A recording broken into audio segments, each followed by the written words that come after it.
오늘 이 본문을 가지고 세계력교회 원로 목사님이신 신유선 목사님 나오셔서 너희 안에 이 마음을 품으라라는 제목으로 말씀 전하실 때 여러분들 큰 은혜 받으시기 바랍니다. 우리 강사 목사님 나오실 때 할렐루야로 맞이하겠습니다. 할렐루야.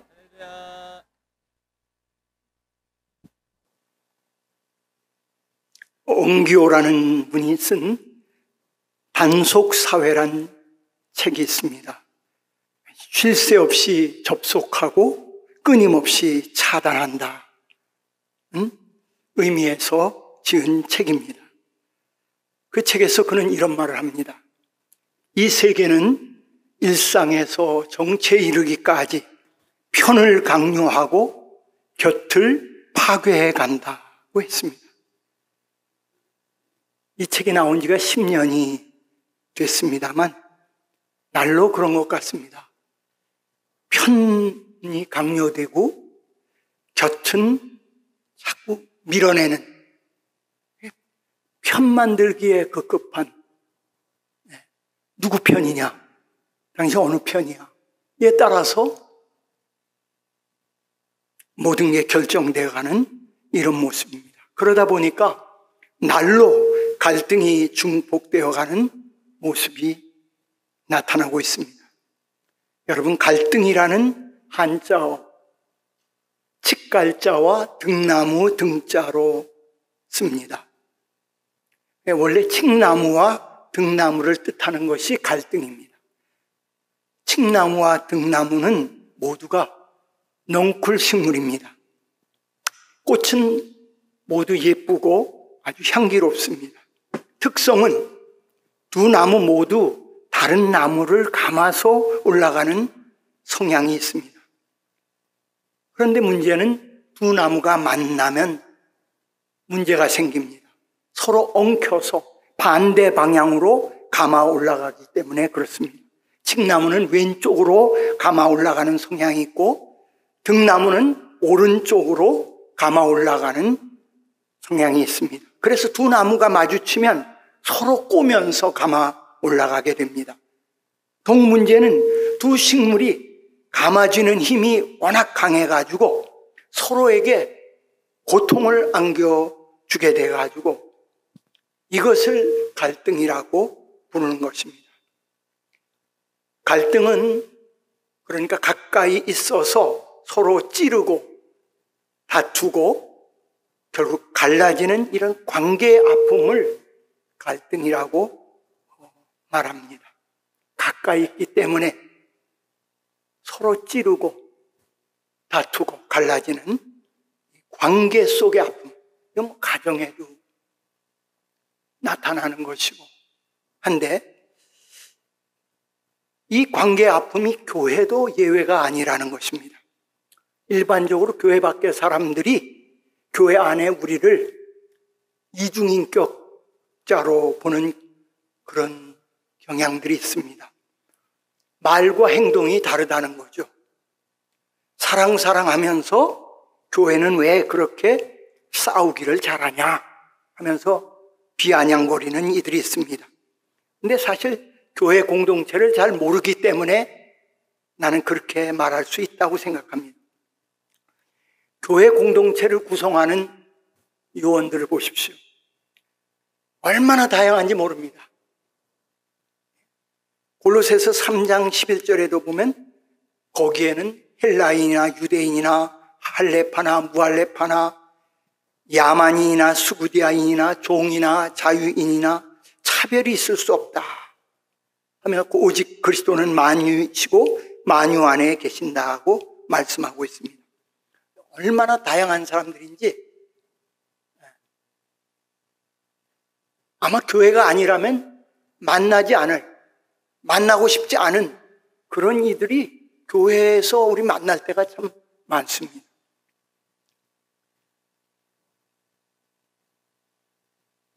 그런데 하나님의 은혜로 부름을 받아서 이렇게 다양한 사람들, 그 초대교회 사회에서는 결코 같이 만나기가 어려운 그런 이들을 교회 안에서 만나죠. 종이나 자유인은 얼마나 만나기 어려운, 같이 함께 할 수 없는, 근데 교회 안에서는 차별 없이 만나도록, 예배하도록 그렇게 되었지 않습니까? 그래 바울도 에베소서 2장 13절에 이제는 전에 멀리 있던 너희가 그리스도 예수 안에서 그리스도의 피로 가까워졌느니라고 말하고 있습니다. 전에 멀리 있던 너희, 물리적으로만 멀리 있었던 게 아니라 여러 가지 면에서 간격이 떨어져 있던 이들이 예수님 안에서 그리스도의 피로 이렇게 가까워지게 된 것이 교회 공동체 아닙니까? 바울 사도께서 로마 감옥에 갇혀 있으면서 빌립보 교회 성도들에게 옥중 서신을 보낸 것이 이 빌립보서입니다. 근데 그 동기가 여러 가지 있지만 직접적인 동기는 빌립보 교회 속에 일어난 그 갈등 때문에 그것이 분쟁 상황으로 나아가는 그 모습을 보고 그 바로잡아야 되겠다. 그리고 일치를 도모하도록 하기 위해서 쓰여진 책이 빌립보서입니다. 구체적으로 바울 사도가 서신 끝머리에 빌립보서 4장에 보면 여성 성도들 가운데 리더인 두 사람의 이름까지 거명하면서 권하는 것을 볼 수 있습니다.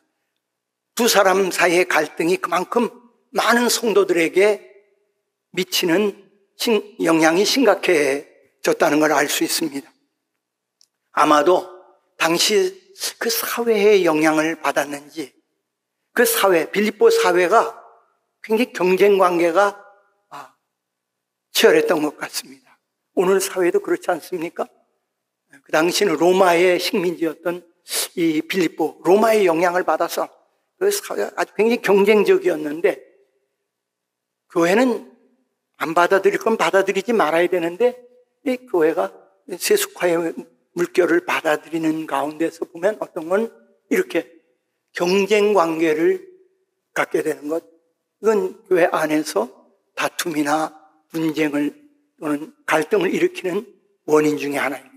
저는 목회해 오면서 이런 성도들을 경쟁 관계에 넣는 일을 하지 않았습니다. 그렇게 하면 좀 더 뭔가 더 성과가 있고 더 빨리 교회가 좀 더 성장할 수 있는 게 된다 할지라도 성도들은 형제자매이지 이들을 경쟁 속에 밀어넣는 것은 안 좋아요. 근데 꼭 목회자 그렇게 안 해도 성도들 스스로 또 때로 이 경쟁 심리가 발동해서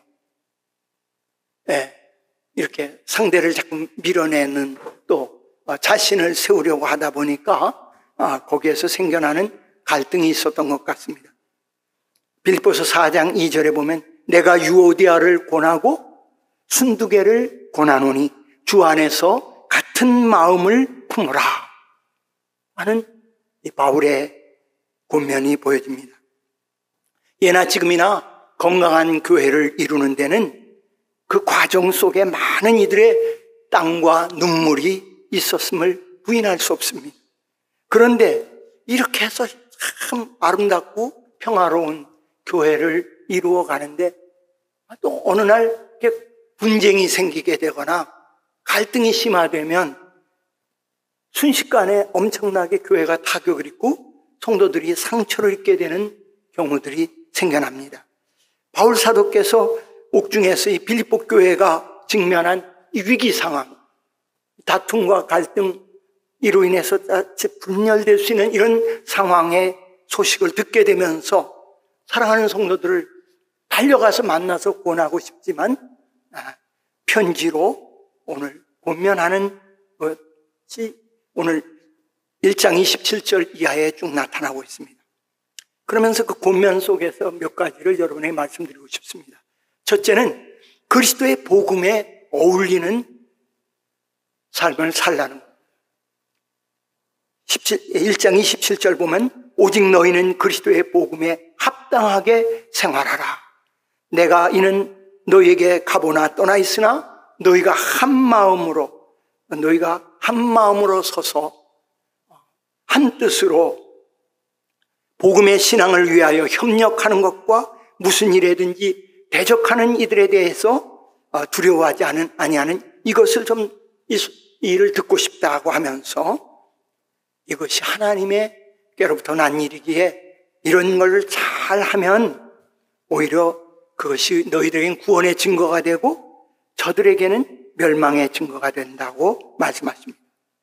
오직 너희는 세상 사람들이 어떠하든 오직 너희는 그리스도의 복음에 어울리게 생활하라는 겁니다. 왜 그렇습니까? 너희는 세상의 사람들과 다르지 않느냐. 바울이 이걸 강조합니다. 특히 당시 빌립보 도시는 로마의 식민지로 있었지만은 특권이 있었어요. 그 지역 사람들은 로마의 시민권이 주어졌어요. 식민지였지만. 그래서 이 빌립보에 사는 사람들이 굉장히 로마 시민권에 대해서 자부심과 긍지를 갖고 있고, 그래서 그들이 생활할 때도 그만한 자부심을 가지고 생활했는데, 바울 사도는 빌립보 교회 성도들을 향해서 이걸 상기시면서 너희는 어떤 사람이냐 이거예요. 하늘 시민권을 가진 자 아니냐. 빌립보서 3장 20절에 보면 너희는 하늘 시민권을 받은 자라고 하면서 너희는 다르게 살아야 된다. 복음에 어울리게 하늘 시민답게 살아야 된다고 말씀하고 있는 것입니다.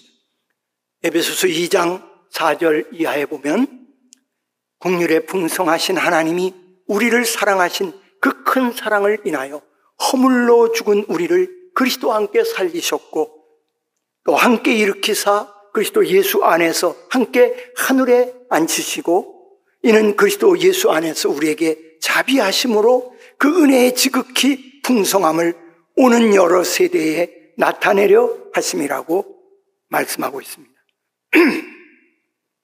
우리는 원래 허물과 죄로 죽었던 사람들입니다. 그런데 긍휼이 많으신 하나님, 저는 하나님의 사랑을 특별히 긍휼이 많으신 하나님, 그 풍성하신 하나님께서 그 크신 사랑으로 우리를 주님과 함께 예수 그리스도와 함께 살리셨다는 거예요.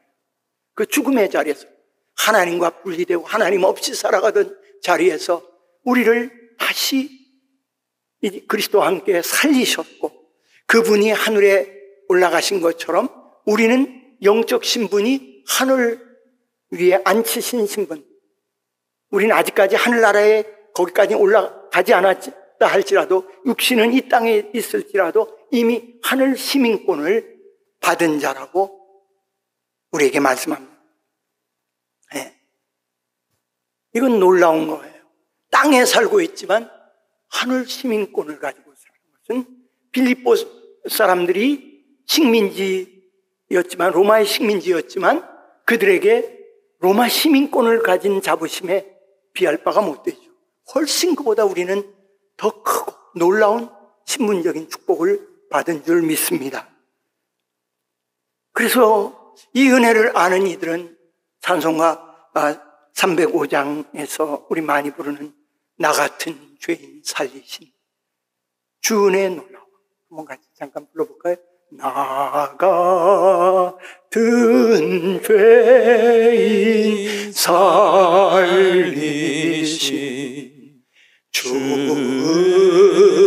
은혜의 놀라움 잃었던 생명 찾아보 광명을 얻었네. 아멘. 잃었던 생명, 알지 못하고 숨겨져 있어서 깨닫지 못하고 이렇게 살다가 죽으면 끝인 줄 알았던 나에게 이 영원한 생명, 그리스도를 통해서 받게 된 이 새 생명, 어둠 속에 있었는 줄 몰랐는데 내가 어느 날 참 어둠 속에서 살았구나. 예수님을 만나고 이 복음을 믿게 되면서 마치 우리가 극장에 들어갈 때 보면 정말 처음에는 얼마나 캄캄합니까? 그런데 조금 지나다 보면 거기에 익숙해지면 뭐 그냥 다 보여요. 그런데 언제 내가 그 어둠 속에 있었다는 걸 보게 됩니까? 극장에서 나와서 이렇게 문 열고 나오다 보면 참 어두운 데서 있었구나 하는 걸 느낀 것처럼 우리가 주님을 만나기 전에, 주님 안에 들어오기 전에는 우리는 정말 어둠 속에 방황하고 살았던 인생이 아니었습니까? 그런데 그 주님의 얼굴에 있었던 그 빛이 우리 마음 가운데 비추어 주심으로 저와 여러분이 이렇게 빛 가운데 살게 된 줄 믿습니다. 그래서 그날부터 이 복음을 믿고 받아들인 날부터 이 빌립보 성도들이 감격해서 복음을 위하는 일이라면, 복음을 전하는 일에 내가 못 가면 보내면서 물심으로 헌신하게 되었지 않습니까? 빌립보서에 보면 이 복음이란 말이 얼마나 많이 나오는지 몰라요. 특히 그리스도의 복음, 그리스도의 복음, 그리스도를 통해서 얻게 된 이 기쁨의 그 감격이 옥중에서 바울은 늘 옥중에 있으면서도 육신적으로는 좀 얼마나 한계가 있고 괴로움이 있습니까만 늘 기뻐하고 기뻐한다고 말하면서 그 감옥 생활을 하고 있지 않았습니까? 그런데 이 복음에 참여하면서 바울과 함께 한 10여 년을 바울이 가는 곳마다 바울을 돕고 바울과 교제하면서 지내오는 동안에 어느 날 바울이 이렇게 복음을 전하다가 감옥에 갇혔는데 보니까 로마 감옥에서 바울이 보니까 그 바울을 통해서 도전받은 이들이 있어요. 주를 위해서 이렇게 헌신하는 이들 보면 그 다른 지체들이 도전을 받아요. 제가 아침에도 이렇게 일찍이 교회 세관교회 오면서 차가 참 빨리 오더라고요. 토요일만 해도 굉장히 1시간 넘게 걸린다고 나와서 시간 맞춰서 출발해야지 하고 나왔는데 뭐 그냥 막힘이 없이 오는 바람에 너무 일찍 왔어요. 그런데 그냥 차 안에 있으려니까 그러면 또 좀 덥잖아요, 요즘에. 그래서 그런데 그거 켜고 있으면 또 그것도 아닌 것 같고 그래서 들어와서 보니 그냥 장로님들, 권사님들, 여러 전사님들, 여러 성도들이 일찍부터 나와서 안내하고 애쓰는 걸 보면서 감동을 받았어요. 참 토요일까지도 저렇게 일하시고 또 가정에서 섬기고 그러다가 이 주일 아침 이른 아침부터 저렇게 수고하시는 것 보니까 감동이 되고 참 존경스럽더라고요. 그런데 이렇게 복음에 참여하게 되면 그걸 즐거움으로 한단 말이죠.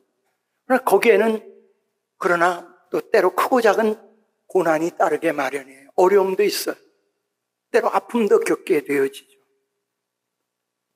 어떤 이들은 그 봉사하고 섬기는 여러 중직자들의 모습들, 일꾼들의 모습들을 보면서 나도 좀 저렇게 해야지 하고 도전받아서 기쁨으로 복음 전하는 이들이 생기는 반면에 또 바울이 감옥에 있는 것을 기회로 해서 이때 내가 좀 더 존재감을 드러내야지 하면서 안 좋은 방법으로 옥중에 있는 바울이 괴로움을 갖게 하면서까지 자기 존재를 드러내려고 하면서 그렇게 바울을 괴롭히는 방법으로 복음을 전하는 이들도 있었어요.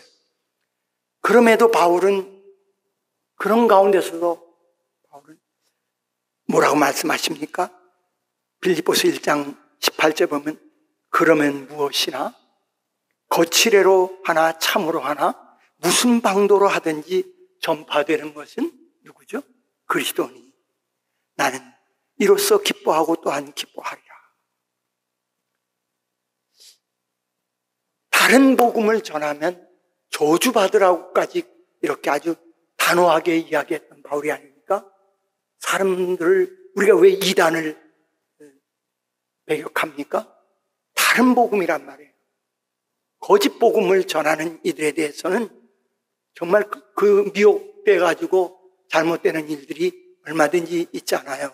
그러니까 그런 이들은 자기만 망하는 게 아니라 다른 사람들도 망하게 하니까 저주받으라고 했던 바울이, 그러나 좀 의도가 좀 불순하게 복음을 전하는 일이 있다 해도, 그것 때문에 때로 마음이 좀 상하고 한다 할지라도 그들과 다투거나 감정적으로 그들과 대립하지 않았어요.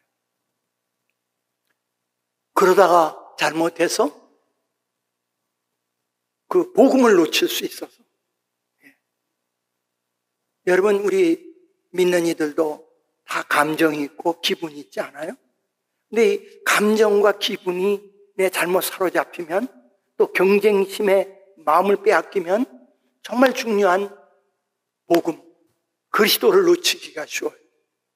우리는 철저히 그리스도 중심이 되어야 되는데, 왜? 그분을 통해 생명을 얻었습니까? 그런데 이렇게 감정에 빠지면 그것 때문에 다투고 그러기가 쉽지 않습니까? 그럴 때일수록 여러분, 성령님께 의지하고 주여 내 감정, 내 기분 다스려 주세요. 그렇게 하길 바랍니다. 가정 안에서도요, 어떤 때는 그럴 때가 있잖아요. 네. 바울은 거기에 빠져들지 않았어요. 기꺼이 그 고난, 그 아픔을 달게 받으면서 그리스도 복음이 전해진다면 내 감정이 조금 그렇다 해도 기꺼이 그걸 감수했어요. 그러면서 그는 빌립보서 1장 29절에서 이렇게 말하죠. 그리스도를 위하여 너희에게 은혜를 주신 것은 다만 그를 믿을 뿐 아니라 또한 그를 위하여 고난도 받게 하려 하심이라. 그랬습니다. 저는 이 말씀을 참 좋아해요. 그리스도를 위하여 너에게 은혜를 주신 것은, 그 은혜를 주셔서 우리가 믿게 되고 그랬지만은 그것에 그치지 아니하고 그리스도를 위해서 고난도 받게 하려 합니다. 성숙하게 가는 그리스도인이라면 고난받는 일, 그리스도 때문에 주님의 복음을 위해서, 하나님 나라를 위해서 좀 섬기다가 여러 가지 받는 어려움들을 오히려 그걸 달게 여기고, 그것이 더 나를 더 성숙하게 만들고, 그 가운데서도 더 복음이 전파된다는 것이 제 초점을 맞추다 보면 그때를 우리는 잘 넘기게 될 줄 믿습니다. 너무 우리가 이 부수적인 것에 너무 마음을 빼앗기다 보면 정말 중요한 것, 핵심을 놓쳐버릴 때가 있어요. 사탄이 또 그렇게 작용하죠. 그래서 사랑하는 여러분, 초점을 그리스도의 복음에 어울리게, 걸맞게. 우리는 하늘의 시민이 아닙니까? 우리의 시민권이 하늘에 있지 않습니까? 내가 좀 하늘 시민답게 좀 차원을 높여서 내가 그렇게 살려고 하는 자세가 필요한 줄로 믿습니다. 두 번째로, 공동체를 늘 생각해야 돼요. 공동체에 내가 일원이다. 주님의 몸인 교회에 내가 일원이다. 너무 개인주의가 발달하다 보면 이 공동체에, 한 몸에 다양한 지체가 있는 이 공동체를 소홀히 하는 경향이 생기기 쉬운데, 우리는 공동체 속에 다양한 사람들이 모여 있지만 한 사람도 소홀히 하지 말고 서로 존중하고 귀하게 여기는 이 자세. 저 사람은 아무것도 안 하는 것 같고 그냥 교회만 왔다 갔다 하는 것 같아도 그렇지 않습니다. 우리 몸의 기관들이 아무것도 안 하는 것 같아도 다 역할이 있어요. 네. 그 역할 따라서 다 그때그때 필요할 때 다 하게 돼 있어요. 그러므로 너무 성급하게 판단하고 업신여기고 내 기준에서, 내 판단에서 너무 쉽게 정죄하지 마시길 바라요. 좀 늦게 되는 이들도 있어요. 네. 또 사람의 처한 형편이 다 다르잖아요. 네. 그 형편에 따라서 그 안에서 섬겨가는 것이니까 성향도 다르고 하니까요. 그거를 여러분 늘 마음에 두면서 나랑 좀 성향이 달라도 이해하면서 같이 포용하면서 한 몸 하나 되는 일에 힘쓰시길 바랍니다. 교회 안에는 외향적인 사람도 있고 내향적인 사람도 있어요. 왜?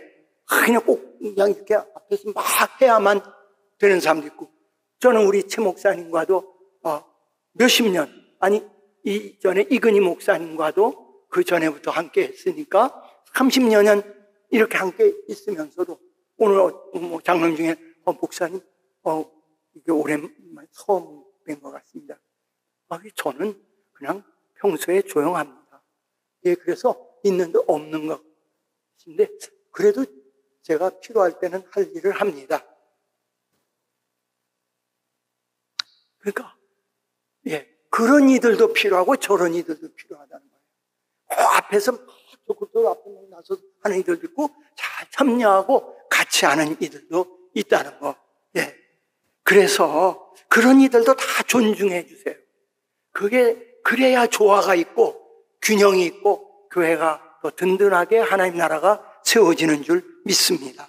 그래서 우리 빌립보서 2장 1절 이하에 보면 그러므로 그리스도 안에 무슨 권면이나 사랑의 무슨 위로나 성령의 무슨 교제나 긍휼이나 자비가 있거든 마음을 같이하여 같은 사랑 가지고 뜻을 합하여 한 마음을 품어 아무 일에든지 다툼이나 허용으로 하지 말고 우리 안에 나도 모르게 순간순간 이런 게 생겨날 때 그렇게 하지 말고 오직 겸손한 마음으로 각각 자기보다 남을 낮게 여기고 각각 자기 일을 돌아볼 뿐더러 다른 사람들의 일을 또한 돌보아 나의 기쁨을 충만하게 하라고 바울은 그렇게 빌립보 성도들에게 권하고 있습니다. 저는 이 중에서 특별히 오직 겸손한 마음으로 각각 자기보다 남을 낮게 여기고 더 높게 여기라고 말씀합니다. 참 처음에 저는 이 말씀이 잘 받아들여지지 않았어요. 나보다 좀 모든 것에 월등한 것 같으면 나보다 이렇게 높게 여기지만 나보다 좀 모든 면에서 좀 그렇지 않은 것 같은 사람은 어떻게 나보다 낮게 여길 수가 있나? 외식하는 거 아니야? 그런데 그 때문에 좀 고민했어요. 그런데 어느 날 제가 늘 가까이 하면 있는 토마스 아켄피스의 그리스도를 본받아라는 책, 아주 고전이에요. 오래된 책이에요. 그 책에서 토마스 아켄피스가 이렇게 말하더라고요. 어찌하여 그대는 그대 자신을 반드시 남보다 나은 사람이라고 자신하십니까? 사실 하나님의 율법과 그 말씀에서 본다면 그대보다 더 지혜롭고 더 완전한 사람이 얼마든지 있지 않습니까?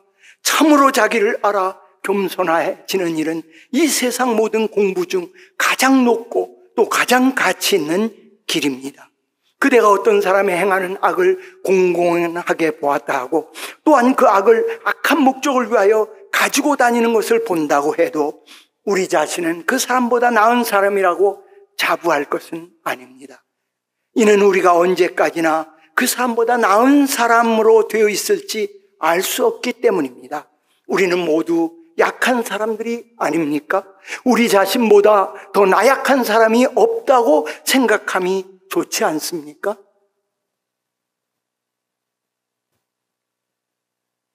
사람이요, 잘 겸손하게 잘 하다가도 어느 날 우쭐해지고 교만해지다 보면 그렇게 경건했던 다윗과 같은 이가 파렴치한 죄를 짓지 않습니까? 저는 은퇴하면서 나 같은 사람이 이렇게 잘 목회를 마칠 수 있게 일을 못했지만 그래도 이렇게 이 여정을, 목회 여정을 잘 끝낼 수 있게 30년의 여정을 제가 한 교회에서 30년 보내고 그 전에도 선교 갔지만 잘 마친 것에 대해서 감사한 마음뿐이더라고요. 얼마든지 저도 넘어질 수 있고 쓰러질 수 있는 상황들이 없지 않았는데 주여 나를 도와주셔서 이렇게 끝낸 것에 대해서 너무 감사했어요. 오늘은 어제까지만 괜찮았는데 오늘 허영심이 작동해서 쓸데없는 그런 마음의 교만이 올라와서 다른 사람과 다투거나 분쟁을 일으키는 도구가 될 수도 있잖아요. 사람이. 항상 우리의 연약함을 아는 것, 내가 어떤 존재인가를 하나님 앞에서 잘 깨닫는 것, 깨달아가는 것, 이것이 참 중요한 줄로 믿습니다. 나는 참 연약한 사람입니다. 사실 내일은 난 몰라요. 하루하루 살아요. 나이를 먹어서 이제 70 중반에 접어들어가면서 그런 생각이, 안희숙 여사가 불렀던 내일 일은 난 몰라요. 하루하루 살아요. 불행이나 유행함도 내 뜻대로 못해요. 오늘까지 건강했다고 내일 건강할지 그건 장담할 수 없는 거죠. 그러나 하나님, 요즘에 제 기도가 조금씩 아주 나이 먹으니까 바뀌어져요. 하나님, 나 녹슬기는 싫어요. 끝까지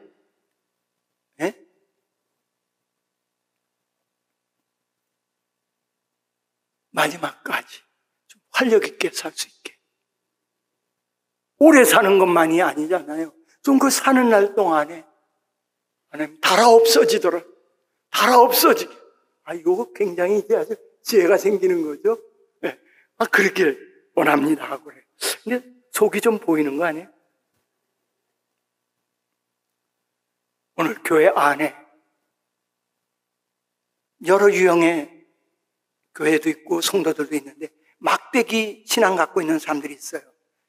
가까이 하면 나도 자꾸 상처받고 다른 사람 상처주니까 나는 하나님과만 직통할 거야 하면서 은둔형으로 그렇게 살아가려고 하는 이들이 있어요. 그거 주님 뜻이 아니에요. 자기중심적 신앙에 너무 매몰되지 마세요. 자, 주님은 몸 속에서 항상 몸 안에서 공동체 속에서 하나 되는 일. 그래서 고립되지 않도록 해야 돼요. 슈퍼의식, 스타의식 갖지 마세요.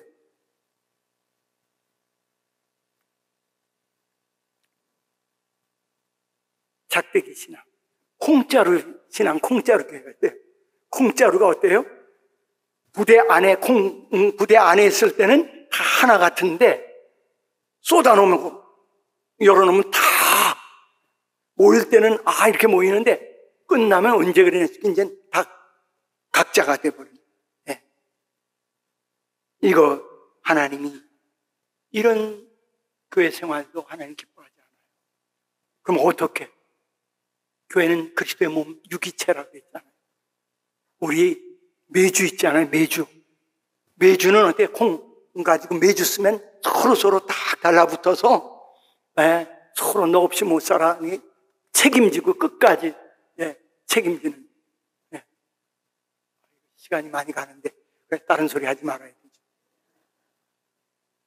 제가 절제하게 해주세요. 매주처럼 하나가 되어서 움직이는 그런 교회. 세관교회 오니까 그런 느낌을 받았어요. 더욱 그렇게 되길 바랍니다. 마지막으로 예수님에게서 겸손을 더 배워나가는, 겸손을 사모하시길 바랍니다. 겸손을 사모하시길 바랍니다. 오늘 빌립보서 2장 5절 이하에서 너희 안에 이 마음을 품으라. 곧 그리스도 예수의 마음이니 그는 근본 하나님의 본체시나 하나님과 동등됨을 취할 것으로 여기지 아니하시고 오히려 자기를 비워 종의 형체를 가지사 사람들과 같이 되셨고 사람의 모양으로 나타나사 자기를 낮추시고 죽기까지 복종하셨으니 그분이 곧 십자가의 죽으심이라고 했습니다. 그분이 누굽니까? 예수님이에요. 그분은 하나님의 본체라는 말은 예수님이 곧 하나님이시라. 하나님 자신이고 하나님과 동등되신 분이고 예수님은 하나님이시고 천지 만물 창조하신 하나님, 알파와 오메가 처음이고 끝이고 모든 만유의 주가 되시는 분이요. 그분이 예수님이에요. 그런데 그분에게 어떤 변화가 있었습니까? 천상에 계실 때도 그분은 하나님과 동등됨을 취할 것으로 여기지 아니하셨다. 그런 생각을 하지 아니하셨다는 거예요. 하나님과 동등하심에도 불구하고 그런 생각을 갖지 않아요. 그렇게 여기지 않으셨다는 거예요. 여기지 않았다. 이 말이 참 중요해요. 남을 나보다 낫게 여기라. 어떤 생각을 가지느냐에 따라 그 사람을 존중하게 되어져요. 내가 생각해서 이렇게 낮추게 하고 멸시하고 그러면 행동도 말도 그렇게 나가게 돼요. 하나님께서는, 이 성자 예수님께서는 그렇게 하지 않았어요. 왜? 영광, 하늘에서 영광 받으신 분이지만 그 영광 거절하시고 오히려 자기 영광을 다 내버리시고 종의 형체를 가졌다는 거예요. 자발적으로 말이죠. 노예 같은 모습으로, 천한 신분으로 세상에 없어요.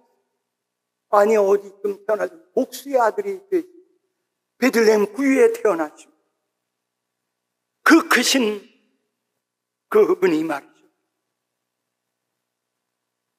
그리고 끝내는 자신을 더 낮춰서 십자가에 죽으셨다 그랬어요. 자기 죄 때문에 죽은 게 아니라, 하나님께는 죄가 없잖아요. 네. 그 왜 죽으셨습니까? 누군가의 죄 때문에 죽으신 거죠. 왜냐하면 죄의 결과는 죽음이기 때문에. 죄는 죽음을 자초하는 거예요. 죄는 하나님을 반역하는 거고 하나님 뜻 어긴 것이기 때문에 죄의 삭은 사망이라 그랬어요. 영원한 죽음이에요. 근데 예수님은 왜 죽었냐? 죄도 안 졌는데 누군가의 죄값으로 죽으셨습니다. 저나 여러분이 난 그 누군가가 누군지 예전에 몰랐잖아요.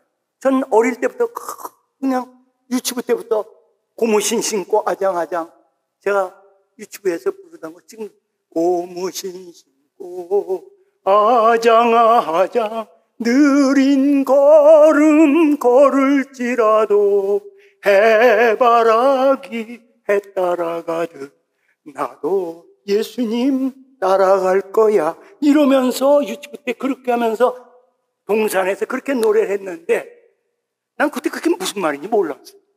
어떻게 해바라기 무슨 잠자리채로 따라가나? 몰랐어요. 누구 때문인지 몰랐어요. 당시 예수님이 십자가에 못 박았던 사람들도 예수님이 정치적인 잘못 때문에 처형당했다고 생각하는 사람들이 많았어요. 그러나 그렇지 않아요. 그분은 처형당할 일을 하지 않았어요. 그런데 왜 누구 때문에 죽으셨죠? 하나님의 말씀은 이렇게 말하죠. 우리를 위해 하나님의 아들이 십자가에 죽으셨다는 거예요. 그 이유는 내가 죽어야만 하는 이유가 있었기 때문에 나를 위해 그분이 대신 죽지 않을 수가 없었어요. 그래서 그분이 사람으로 오셨고 십자가에 죽으신 거예요. 예수님의 죽음은 다른 죽음이 아니에요. 속죄의 죽음. 저와 여러분의 죄를 속하기 위한 대속의 죽음을 죽으신 것이죠. 사도 바울이 갈등으로 분열의 위기에 처한 빌립보 교회 공동체를 향해서 예수님이 이 세상 오시기 전부터 오셔서 십자가의 죽음을 죽기까지의 그 일련의 과정을 말하는 이유가 뭐겠어요? 그 이유가 뭐겠어요? 예수님이 행하신 놀라운 속죄의 비결을 드러내므로 다투고 갈등하는 그 빌립보 교회 성도들에게 대안을 제시하는 거예요. 뭔 대안이? 흔히 기독교를 가리켜 사랑의 종교라고 말합니다. 맞죠? 그러나 예수님이 행하신 이 놀라운 사랑의 실천, 사람이 되시고 십자가에 죽기까지 자신을 낮추심으로 인하여 행하신 그 속죄의 죽음의 실천은 겸손을 뿌리로 해서 피어나는 꽃이 바로 그분의 사랑인 줄 믿습니다.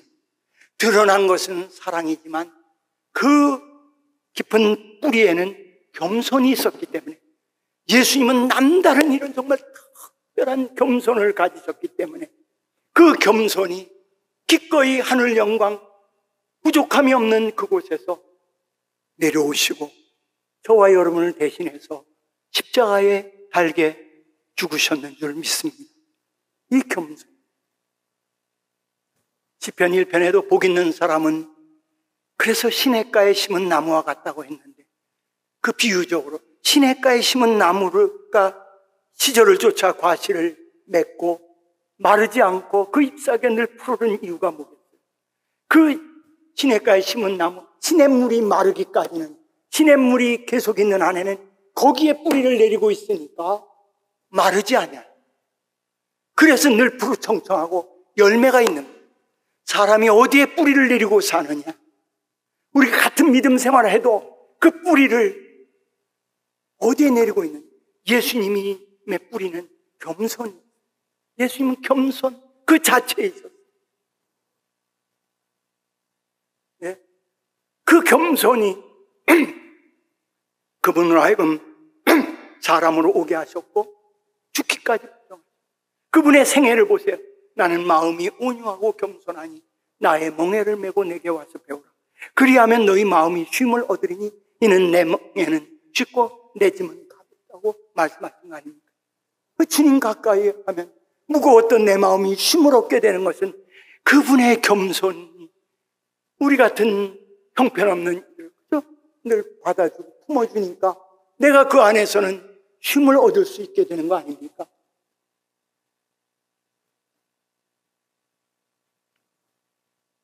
그래서 이 뿌리가 참 중요한데 우리 갈수록 이 뿌리 안 보이니까 그걸 소홀하고 그냥 보이는 것에만 너무 우리는 그 뿌리 예수님이 그렇게 우리에게 그런 놀라운 사랑 정말 다 이해할 수 없는 사랑을 보여주실 수 있었던 것은 그분의 겸손. 그래서 그 겸손을 우리에게 배우라. 그 겸손을 하신 주님의 마음을 품는 이건 우리 평생의 과업이에요. 평생 주여 주님처럼 내 마음을 겸손케 했어요. 첫 아담은 교만할 것이 하나도 없는데도 피조물임에도 불구하고 교만을 떨다가 하나님처럼 되려는 이 사단의 강교한 유혹에 빠져서 오히려 모든 인류를 비참하게 만들지 않았습니까? 그런데 둘째 아담인 예수 그리스도는 정말 부족함이 없는 충족되신 분이신데도 불구하고 그분이 겸손으로 오셔서 이렇게 가난한 자 되고 우리 곁에 오심으로 인해서 요즘에 불렀던 찬양 여기 올라오고 설교 준비하면서 전 그 주님의 그 고요 한밤 거룩 한밤 거기에 보니까 그 얼굴에 그 빛이 세상의 빛이 되었다고 하는 그런 가사가 있잖아요. 고요 한밤 거룩 한밤 3절인가요? 그게 자꾸 마음에 들어서 노래하면서 이렇게 설교 준비를 그 얼굴의 광채가 하나님께서 예수 그리스도의 얼굴에 있는 그 광채, 그 영광의 광채를 우리 가운데 비춰주시고 세상 가운데 빛이 되어 오셨는데 그 광채를 내가 먼저 받게 되었어요. 이렇게 내 인생, 그래도 이 짧은 인생이지만 이렇게 빛 가운데서 살게 된 것에 대해서 늘 감사한 마음뿐입니다. 그랬더니 하나님께서 그를 지극히 높여서 그분을 지극히 높였다고 9절 이하에 보면 예수님께서 그렇게 기꺼이 자원하는 마음으로 낮아지시고 비우시면서 그러셨는데 하나님이 어떻게 채워주십니까?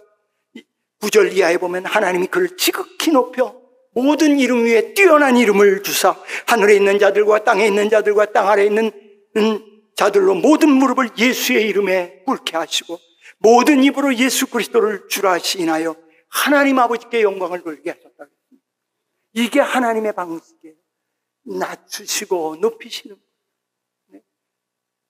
지극히 높여서 죽음의 자리까지 낮아지신 그분, 어디까지나 그 극치의 죽음까지도 감수하신 그분이 하나님이 그를 살리시고 높여주셔서 모든 이름이 그 앞에 꿇게 하시고 누가 강요해서 꿇는 게 아니고 기꺼이 그 앞에 무릎 꿇는 것, 이것은 그분의 겸손이 그런 놀라운 일을 이루어낸 것 때문에 하나님께서 그를 이렇게 높이신 거 아닙니까? 광주에서 이름 석자만 되면 다 알 수 있는, 말로는 누구에게든 접은 적이 없는 유명한 할머니 한 분이 있었습니다. 전라도 광주. 제가 그래서 왔습니다. 낮엔 해처럼 밤엔 달처럼 최영덕 씨의 그 쪽지에서 본 것. 이를테면 말빨이 아주 센 할머니였습니다. 그런데 그 집에 똑똑한 며느리가 들어가게 됩니다. 그 며느리 역시 서울의 명문 학교를 졸업한 그야말로 똑소리 나는 교수였습니다. 그래서 많은 사람들이 야, 저 며느리 이제 죽었다라고 걱정했습니다. 그런데 어쩐 일인지 시어머니가 조용했습니다. 그럴 뿐이 아닌데 이상했습니다. 그러나 이유가 있었습니다. 며느리가 들어올 때 시어머니는 벼르고 별렀습니다. 며느리를 처음에 꽉 잡지 놓지 않으면 나중에 큰일 난다는 것이 그분의 생각이었기에 처음부터 호된 시집살이를 시켰습니다. 생으로 트집을 잡고 일부러 모욕도 주었습니다. 그러나 며느리는 전혀 잡히질 않았습니다. 왜냐하면 며느리는 그때마다 시어머니의 발 밑으로 내려갔기 때문에. 어디로? 발 밑으로. 한 번은 시어머니가 느닷없이 며느리 불러놓고 친정에서 그런 것도 안 배워왔냐? 하고 트집을 잡았지만 며느리 공손하게 이렇게 대답했습니다. 저는요, 친정에서 배운다고 했어도 시집 와서 어머니께 배우는 것이 더 많아요. 모르는 건 자꾸 나무라시면서 가르쳐 주세요 하고 머리를 조아리니까 시어머니가 할 말이 없습니다. 또 한 번은 이번에 그런 것도 모르면서 어떻게 대학 나왔다고 하느냐? 시어머니는 공연히 며느리에게 이제 또 모욕을 줬습니다. 그렇지만 며느리는 도리어 웃으면서 어머니 요즘 대학 나왔다고 해봤어요. 야, 옛날 초등학교도 못 나온 것만도 못해요. 매사 이런 식이니까 시어머니가 아무리 찔러도 소리가 나질 않는 거예요. 무슨 말대꾸라도 해야 큰 소리를 치면 나무라겠는데 이건 어떻게 된 건지 뭐라고 한마디 하면 그저 시어머니 어디로 가요? 어디 밑으로? 발 밑으로 기어 들어가니까 오히려 불안하고 피곤한 건 오히려 시어머니 쪽. 좌우간 나머지 나중에 이 시어머니가 그랬답니다. 야, 너에게 줬으니 이제 집안 모든 일 내가 알아서 해. 시어머니는 이 권위와 힘으로 며느리를 잡으려고 했지만 며느리가 그 주님의 겸손을 본받아서 그 시어머니의 발밑으로 내려가니까 아무리 어른이라 해도 겸손에는 이길 수가 없었어요. 사랑하는 여러분, 내려간다는 건 쉬운 일은 아니죠. 어떤 때는 참 죽는 것만큼이나 어려울 때도 있죠. 그러나 세상의 겸손보다 더 큰 복은 없습니다. 내려갈 수 있다면 그것은 이미 올라간 거예요. 내려가는 것만 보면 나 이거 자존심 나고 통지 나 어떻게 하냐. 내려갈 수 있다면 이미 그 삶은 올라간 거예요. 내려가는 것이 바로 올라가는 거예요. 믿습니까?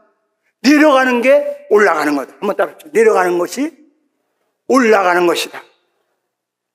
사랑하는 성도 여러분, 그리스도 안에서 새 생명 얻어 살게 된 우리들 매사에 그리스도 중심으로, 생명 대신 그리스도 중심으로, 공동체 중심으로, 공동체를 소중히 여기고 나 홀로 못서리. 여러분이 기도해 주니까 내가 이렇게 오늘도 이 일 감당하죠. 서로 이렇게 그러면서 끝까지 좀 책임지려는 자세. 이게 매주 교회의 모습. 우리 세강교회 와보니까 느껴요. 그리스도의 겸손을 사모하고 배우세요. 주님 사모합니다. 물론 우리가 더 큰 은사를 사모하는 것도 귀하겠지만 나는 우리 주님께서 보여주신 이 겸손, 그 겸손이 얼마나 놀라운 일을 누구도 할 수 없는 속죄의 사역을 감당하게 하소서. 저와 여러분이 그리스도 안에 들어왔고 하늘 소망을 가지고 오늘도 낙심하지 않고 살아갈 수 있게 만들어 주셨지 않습니까? 빛과 소금 구호로가 나왔던데 보니까 제목이 거꾸로 사는 그리스도. 우리 그리스도인들은 거꾸로 사는, 오늘 이 빌보서 4장에서 보면 어그러지고 거스리는 세대 가운데 3장에서 빛들의 자녀로 나타나려면 우리들이 좀 거꾸로 가려고 해. 세상은 기회만 주어지면 누굴 밟고 어떻게든 싸우서라도 내가 뭔가 좀 더 높아지려고 하는데 우리는 주님 본받아 그분이 주권을 가지고 계신 걸 믿고 계속해서 더 나를 낮추고 그저 어떻게든 하나 되게 하는 일에 서로 협력하고 복음을 위해서 하는 일, 이에 생명 살리는 일, 이 일에 우리가 서로 헌신하고 마음을 같이 하면 세상 보기에 어리석어 보이는 십자가의 도가 오히려 우리 죽어가는 영혼들을 살리는 것처럼 말이죠. 그 길에 하나님의 지혜, 능력이 나타나게 돼 있어요.